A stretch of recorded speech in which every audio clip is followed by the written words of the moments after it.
Aime tes dents, c'est le nom de ce programme de prévention lancé en 2007 auprès des enfants pour les sensibiliser à une bonne hygiène bucco-dentaire pour éviter donc les caries notamment. C'est un programme qui a fait ses preuves mais qui s'est vu en cette rentrée amputé d'une partie importante de son budget. Seule la prise en charge des rendez-vous chez le dentiste est maintenue. Sandrine Aramon, Luc Idrich. Est-ce que j'ai le droit de prêter ma brosse à dents à mon frère ou à ma soeur?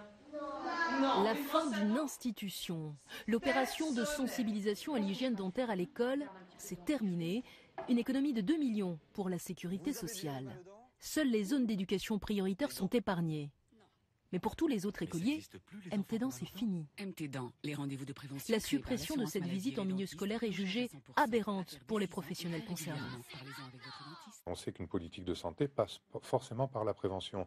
Donc si la prévention n'est pas prise en charge, si les soins sont très mal valorisés et si les prothèses ne sont pas remboursées, on se demande vers quoi on va. Une carie, qu'est-ce que c'est?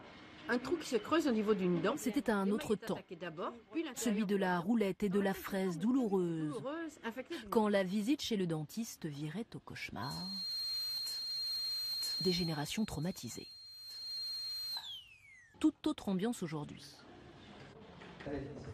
Précaution, oratoire. On chouchoute le petit patient. Le second volet du dispositif Aime tes dents, la visite gratuite chez le praticien, est en revanche maintenu. Les enfants âgés de 6, 9, 12, 15 et 18 ans sont toujours concernés. Voilà mademoiselle, vous avez été très sage. Il est sûr que ça rassure et les familles et également ceux qui n'auraient pas tendance à venir nous consulter d'une manière automatique puisqu'ils vont recevoir les imprimés et que par conséquent ça va au moins les solliciter de faire une visite chez leur chirurgien dentiste. Tu peux faire un soin, Un tiers des écoliers répondent à l'invitation. Pour éviter les soins désagréables, la prévention demeure la meilleure des solutions.